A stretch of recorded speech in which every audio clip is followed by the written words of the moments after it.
ರಾಜ್ಯದಲ್ಲಿ ಜಾತಿ ಗಣತಿ ಸಮೀಕ್ಷೆಗೆ 108 ವಿಘ್ನ, ನೂರಾರು ಸವಾಲು, ಗೊಂದಲ ಹತ್ತಾರು. ಇನ್ನು ಎಡವಟ್ಟು ಮಂದಗತಿಯಲ್ಲೇ ಆರನೇ ದಿನಕ್ಕೆ ಕಾಲಿಟ್ಟ ಜಾತಿ ಸರ್ವೆ. ರಾಜ್ಯದಲ್ಲಿ ಜಾತಿ ಗಣತಿ ಸಮೀಕ್ಷೆಗೆ 108 ವಿಘ್ನಗಳು, ನೂರಾರು ಸವಾಲು, ಗೊಂದಲ ಹತ್ತಾರು, ಎಡವಟ್ಟು. ಇಂದಿನಿಂದ ವೇಗವನ್ನ ಪಡೆದುಕೊಳ್ಳುವತ್ತ ಸರ್ಕಾರದ ಚಿತ್ತ. ಜಾತಿ ಗೊಂದಲದ ಬಗ್ಗೆ ನಿನ್ನೆ ಸಿಎಂ ಮಹತ್ವದ ಸಭೆ ಮಾಡಿದ್ರು. ಕೆಲ ಸಚಿವರ ವಿರೋಧದ ನಡುವೆಯೂ ಕೂಡ ಜಾತಿ ಸಮೀಕ್ಷೆಯನ್ನ ಮಾಡಿದ್ರು. ಅಕ್ಟೋಬರ್ 7ರ ಒಳಗೆ ಸಮೀಕ್ಷೆ ಪೂರ್ಣಗೊಳಿಸಲು ಡೆಡ್ಲೈನ್ ಅನ್ನ ಹಾಕಿದ್ದಾರೆ. ಎಲ್ಲ ಡಿಸಿಸಿಒಗಳಿಗೆ ಸಿಎಂ ಸಿದ್ದರಾಮಯ್ಯ ಸೂಚನೆಯನ್ನ ನೀಡಿರುವಂತದ್ದು. ರಾಜ್ಯದಲ್ಲಿ ಜಾತಿ ಗಣತಿ ಸಮೀಕ್ಷೆಗೆ 108 ವಿಘ್ನಗಳು ಈಗ ಬರ್ತಾ ಇದೆ. ನೂರಾರು ಸವಾಲು, ಗೊಂದಲ ಹತ್ತಾರು, ಎಡವಟ್ಟುಗಳು. ಮಂದಗತಿಯಲ್ಲೇ ಆರನೇ ದಿನಕ್ಕೆ ಕಾಲಿಟ್ಟ ಜಾತಿ ಸರ್ವೆ. ಇಂದಿನಿಂದ ವೇಗವನ್ನ ಪಡೆದುಕೊಳ್ಳುವತ್ತ ಸರ್ಕಾರದ ಚಿತ್ತ ಅಂತಾನೆ ಹೇಳ್ಬೋದು. ಜಾತಿ ಗೊಂದಲದ ಬಗ್ಗೆ ನಿನ್ನೆ ಸಿಎಂ ಮಹತ್ವದ ಸಭೆ ಮಾಡಿದ್ರು. ಇನ್ನು ಕೆಲ ಸಚಿವರ ವಿರೋಧದ ನಡುವೆಯೂ ಕೂಡ ಜಾತಿ ಸಮೀಕ್ಷೆ ಆಗಿತ್ತು. ಅಕ್ಟೋಬರ್ 7ರ ಒಳಗೆ ಸಮೀಕ್ಷೆ ಪೂರ್ಣಗೊಳಿಸಲು ಡೆಡ್ಲೈನ್ ಅನ್ನ ಹಾಕಿದ್ದಾರೆ. ಎಲ್ಲ ಡಿಸಿಸಿಒಗಳಿಗೆ ಸಿಎಂ ಸಿದ್ದರಾಮಯ್ಯ ಸೂಚನೆಯನ್ನ ನೀಡಿದ್ದಾರೆ. ಇನ್ನು ರಾಜ್ಯದಲ್ಲಿ ಜಾತಿ ಗಣತಿಯ ಸಮೀಕ್ಷೆಗೆ 108 ವಿಘ್ನಗಳು ಕೂಡ ಒಂದೊಂದಾಗಿ ಇವಾಗ ಕಾಡ್ತಾ ಇರುವಂತದ್ದು. ಮಂದಗತಿಯಲ್ಲಿಯೇ ಆರನೇ ದಿನಕ್ಕೆ ಜಾತಿ ಸಮೀಕ್ಷೆ ಕಾಲಿಟ್ಟಿದೆ. ಇಂದಿನಿಂದ ವೇಗ ಪಡೆದುಕೊಳ್ಳುವತ್ತ ಸರ್ಕಾರದ ಚಿತ್ತ. ಜಾತಿ ಗೊಂದಲದ ಬಗ್ಗೆ ನಿನ್ನೆ ಸಿಎಂ ಮಹತ್ವದ ಸಭೆಯನ್ನ ಮಾಡಿರುವಂತದ್ದು. ಕೆಲ ಸಚಿವರ ವಿರೋಧದ ನಡುವೆಯೂ ಕೂಡ ಜಾತಿ ಸಮೀಕ್ಷೆಯಾಗಿದೆ. ಹಾಗಾದ್ರೆ ಸಿಎಂ ಸೂಚನೆ ನೀಡಿದ್ದೇನು ಹಾಗಾದ್ರೆ ನೋಡೋದಾದ್ರೆ, ಸಮೀಕ್ಷೆಗೆ ತಾಂತ್ರಿಕ ತೊಂದರೆ ಉಂಟಾಗದಂತೆ ನೋಡಿಕೊಳ್ಳಬೇಕು. ಇನ್ನು ಸಮೀಕ್ಷೆಯನ್ನ ಎಲ್ಲ ಅಧಿಕಾರಿಗಳು ಗಂಭೀರವಾಗಿ ಪರಿಗಣಿಸಬೇಕು.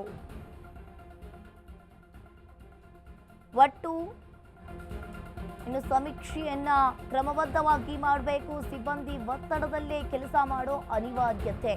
ಕೆಲಸಕ್ಕೆ ಗೈರಾದ್ರೆ ಶಿಸ್ತು ಕ್ರಮಕ್ಕೆ ಮುಂದಾಗಿರುವ ಸರ್ಕಾರ.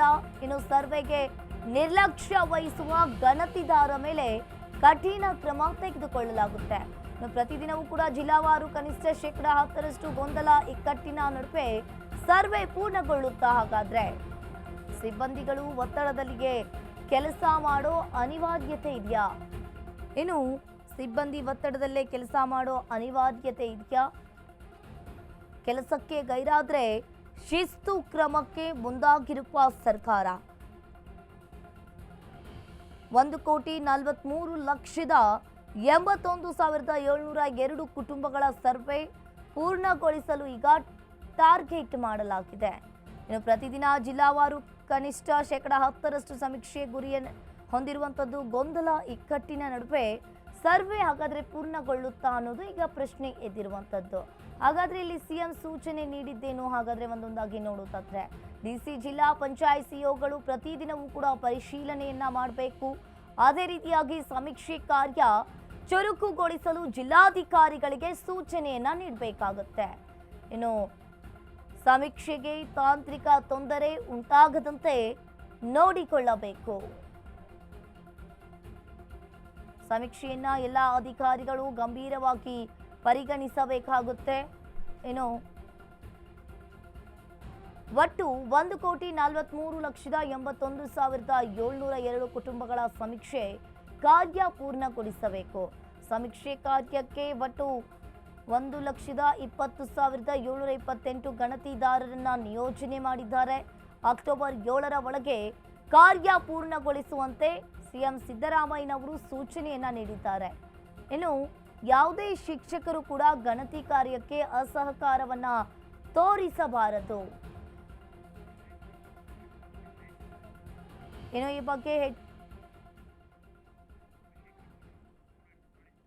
ಬಗ್ಗೆ ಹೆಚ್ಚಿನ ಡೀಟೇಲ್ಸ್ ಅನ್ನ ನೀಡ್ತಾರೆ ನಮ್ಮ ಪ್ರತಿನಿಧಿ ಅಭಿಷೇಕ್. ಫೋನ್ ಸಂಪರ್ಕದಲ್ಲಿ ಜಾಯಿನ್ ಆಗಿದ್ದಾರೆ. ಎಸ್ ಅಭಿಷೇಕ್, ಈಗ ರಾಜ್ಯದಲ್ಲಿ ಜಾತಿ ಗಣತಿ ಸಮೀಕ್ಷೆಗೆ 108 ವಿಘ್ನಗಳು ಕೂಡ ಕಾಡ್ತಾ ಇರುವಂತದ್ದು. ನೂರಾರು ಸವಾಲು, ಗೊಂದಲ, ಹತ್ತಾರು ಎಡವಟ್ಟುಗಳು ಕೂಡ ಈಗ ಎದ್ದಿದೆ. ಏನಿದೆ ಇದ್ರ ಬಗ್ಗೆ ಹೆಚ್ಚಿನ ಡೀಟೇಲ್ಸ್? ಅಂಕಿತಾ, ಸದ್ಯಕ್ಕೆ ಸರ್ಕಾರಕ್ಕೆ ಇರುವಂತ ಪ್ರಮುಖ ಸವಾಲೇನೆಂದರೆ ಅಕ್ಟೋಬರ್ 7ನೇ ತಾರೀಕೊಳಗಡೆ ಜಾತಿ ಗಣತಿ ಸಮೀಕ್ಷೆ ಪೂರ್ಣಗೊಳಿಸುವಂತ ಒಂದು ಪ್ರಮುಖ ಸವಾಲು. ಯಾವುದೇ ಕಾರಣಕ್ಕೂ ಕೂಡ ರಾಜ್ಯದ ಪ್ರಮುಖ 7 ಕೋಟಿ ಜನಸಂಖ್ಯೆಗೆ ಈ ಒಂದು ಸಮೀಕ್ಷೆಯನ್ನ ತಲುಪಲೇಬೇಕೆಂಬುವಂತ ನಿಟ್ಟಿನಲ್ಲಿ ಈ ಒಂದು ಪ್ರಾರಂಭದಲ್ಲಿ ಈ ಒಂದು ಜಾತಿ ಗಣತಿ ಸಮೀಕ್ಷೆಯನ್ನು ಆರಂಭ ಮಾಡಲಾಗಿತ್ತು. ಆದ್ರೆ ಪ್ರಾರಂಭದ 4 ದಿನಗಳಲ್ಲೇ ಏನು ಕೆಲವೊಂದಷ್ಟು ಆಪ್ಗಳ ಒಂದು ಕೊರತೆ ಆಗಿರ್ಬೋದು, ಗಣತಿದಾರರಿಗೆ ಆ ಒಂದು ಆಪ್ನ ಒಂದು ತಿಳುವಳಿಕೆ ಕಡಿಮೆ ಇರುವಂತದ್ದಾಗಿರ್ಬೋದು, ಜೊತೆಗೆ ಇಂಟರ್ನೆಟ್ ನ ಸಮಸ್ಯೆ, ಹಲವು ತಾಂತ್ರಿಕ ಸಮಸ್ಯೆಗಳಿಂದ ಈ ಒಂದು ಸಮೀಕ್ಷೆ ಮಂದಗತಿಯಲ್ಲಿ ಸಾಗ್ತಾ ಇತ್ತು. ಆದ್ರೆ ನಿನ್ನೆ ಏನು ಜಿಲ್ಲಾಧಿಕಾರಿಗಳ ಒಂದು ಸಭೆಯನ್ನ ಸಿಎಂ ಸಿದ್ದರಾಮಯ್ಯ ಮಾಡ್ತಾರೆ. ಅಧಿಕಾರಿಗಳಿಗೆ ಸ್ಪಷ್ಟವಾದಂತ ಒಂದು ಸೂಚನೆಯನ್ನ ಕೊಡ್ತಾರೆ. ಯಾವುದೇ ಕಾರಣಕ್ಕೂ ಕೂಡ ಈ ಒಂದು ಸಮೀಕ್ಷೆ ನಿಧಾನವಾಗಿ ಮಾಡುವಂತಿಲ್ಲ. ಜೊತೆಗೆ ಪ್ರತಿನಿತ್ಯ 10% ರಂತೆ ಈ ಒಂದು ಗಣತಿ ಸಮೀಕ್ಷೆ ಮಾಡಬೇಕು. ಆ ನಿಟ್ಟಿನಲ್ಲಿ ಜಿಲ್ಲಾ ಉಸ್ತುವಾರಿ ಮಂತ್ರಿಗಳು ಜೊತೆಗೆ ಜಿಲ್ಲಾಧಿಕಾರಿಗಳು ತಮ್ಮ ಒಂದು ಯೋಜನೆಯನ್ನ ಹಾಕಿ ಶಿಕ್ಷಕರು ಈ ಒಂದು ಸಮೀಕ್ಷೆಯಲ್ಲಿ ಪಾಲ್ಗೊಂಡು ಆದಷ್ಟು ಬೇಗ ಏನು ಈ ಒಂದು ಸಮೀಕ್ಷೆಯನ್ನ ತನ್ನ ಒಂದು ವೇಗವನ್ನ ಪಡ್ಕೊಳ್ಳುವಂತ ನಿಟ್ಟಿನಲ್ಲಿ ತಾವೆಲ್ಲ ಸಹಕರಿಸಬೇಕೆಂದು ಸಿಎಂ ಸಿದ್ದರಾಮಯ್ಯ ಅವರು ಸ್ಪಷ್ಟವಾದಂತ ಒಂದು ಸೂಚನೆ ಕೊಟ್ಟಿದ್ರು. ಆ ಒಂದು ಸೂಚನೆ ಮೇರೆಗೆ ಇದೀಗ ಇಂದಿನಿಂದ ಏನು ಈಗಾಗಲೇ ಸಮೀಕ್ಷೆ ಕಾರ್ಯ ಆರಂಭ ಆಗಿ 5 ದಿನಗಳು ಕಳೆದಿವೆ. ಈಗಿನಿಂದ ಈ ಒಂದು ಸಮೀಕ್ಷೆ ಕಾರ್ಯ ಸಿಎಂ ಸಿದ್ದರಾಮಯ್ಯ ಅವರು ಸೂಚನೆ ಕೊಟ್ಟ ಬಳಿಕ ಇಂದಿನಿಂದ ತನ್ನ ಒಂದು ವೇಗವನ್ನ ಪಡೆದುಕೊಳ್ಳುತ್ತಾ ಅನ್ನೋ ಪ್ರಶ್ನೆ ಇದೀಗ ಎಲ್ಲರಲ್ಲೂ ಮೂಡ್ತಾ ಇದೆ. ಇದಾಗಲೇ ಏನು 4,36,996 ಮನೆಗಳ ಒಂದು ಸಮೀಕ್ಷೆ ಕಾರ್ಯ ಆರಂಭ ಆಗಿದೆ. ಇನ್ನೇನು 7 ಕೋಟಿ ಜನರಿಗೆ ತಲುಪಬೇಕಾಗಿರ್ತಕ್ಕಂಥ ಒಂದು ಸಮೀಕ್ಷೆ ಯಾವ ರೀತಿ ತನ್ನ ಒಂದು ವೇಗವನ್ನು ಪಡೆದುಕೊಳ್ಳುತ್ತೆ ಅಂತ ಈಗಾಗಲೇ ನಿನ್ನೆ ಕೂಡ ಸರ್ಕಾರದಿಂದ ಗೌರವಧನ ಏನು ಶಿಕ್ಷಕರಿಗೆ ಏನು ಸರ್ಕಾರದಿಂದ ಹೋಗ್ಬೇಕಾಗಿರುವಂತಹ ಗೌರವಧನ ಕೂಡ ಸರ್ಕಾರ ಏನು ಬಿಡುಗಡೆ ಮಾಡಿದೆ.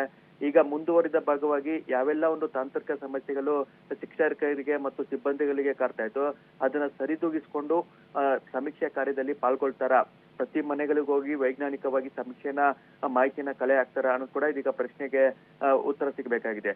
ಹಾಗಾಗಿ ಕೆಲವೊಂದಷ್ಟು ಪ್ರದೇಶದಲ್ಲಿ ಕೆಲವೊಂದಷ್ಟು ಸಮುದಾಯವನ್ನ ಸಮೀಕ್ಷೆ ಮಾಡುವಂತ ದೃಷ್ಟಿಗಳಿಟ್ಕೊಂಡು ಆ ಒಂದು ಸಮುದಾಯದವರು ಈ ಒಂದು ಸಮೀಕ್ಷೆಯಲ್ಲಿ ಪಾಲ್ಗೊಳ್ತಾರ ಅನ್ನೋದು ಕೂಡ ಇದೀಗ ಸವಾಲಾಗಿ ಪರಿಣಮಿಸಿದೆ. ಅದರಲ್ಲೂ ಕೂಡ ಗುಡ್ಡಕಾಡು ಪ್ರದೇಶಗಳಲ್ಲಿ ವಾಸಿಸುತ್ತಿರುವಂತಹ ಸಮುದಾಯದ ಜನರು ಈ ಒಂದು ಸಮೀಕ್ಷೆಯಲ್ಲಿ ಪಾಲ್ಗೊಳ್ತಾರ.